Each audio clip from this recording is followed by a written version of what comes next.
حدیث میں آتا ہے کہ نیک بیوی وہ ہے کہ جو رات کو اٹھے، بخاری میں بھی روایت ہے، مشکات شریف میں بھی ہے، نیک بیوی وہ ہے کہ جو تہجد کو اٹھے اور تہجد میں اٹھ کر کے پھر خود تہجد پڑھے اور اس کے بعد شوہر سے کہہ دے کہ اٹھو، اور اگر شوہر نیند اس پر غالب نہ اٹھے تو تھوڑا سا پانی اس کے چہرے پہ، پیشانی پہ چھڑکا دے تو وہ خود بخود اٹھے گا۔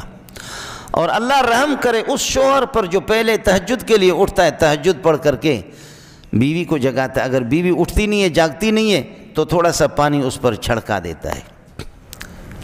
میں جب حدیث پڑھاتا ہوں تو ساتھیوں سے کہتا ہوں کہ اللہ کے بندو اس زمانے میں خیال کر لینا، دیکھ لینا کہ بیوی کے قریب کوئی جھاڑو تو رکھا ہوا نہیں ہے، تہجد کے لیے جگہ تو دو، لیکن کیا ہے، اب وہ اتوار کو تو چھٹی ہوتی ہے نا، ملازمین کو چھٹی ہوتی ہے اتوار کو، ابھی بھی اس طرح ہے اتوار کو نا؟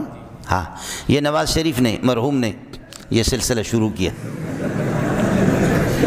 اتوار کی چھٹی، جمعے کی چھٹی حضرت امیر المومنین نے، اب تو دوسرا امیر المومنین اس وقت یہی تھی، تو اتوار کی چھٹی کر دی۔ اب بیوی صبح کو کہہ رہی ہے فجر کے لیے شوہر کو کہ اٹھ نماز تو پڑھ،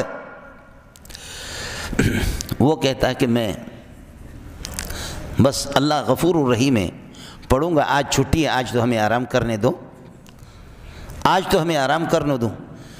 بیوی کہتی ہے نہیں، نماز کے لیے کوئی چھٹی نہیں ہے، اٹھ نماز پڑھ۔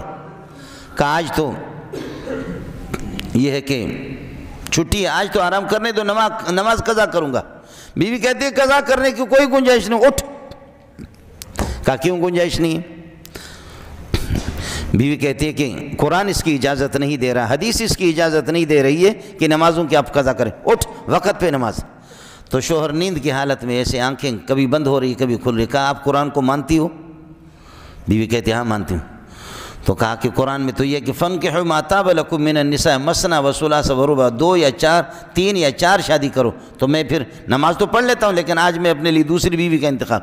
بیوی کہتی ہے سو جاؤ، اللہ غفور الرحیم ہے، کوئی پرواہ نہیں، سو جا سو جا سو جا سو جا، اللہ غفور الرحیم ہے، کوئی مسئلہ نہیں ہے، کوئی مسئلہ۔ یہ حال ہے ہمارا۔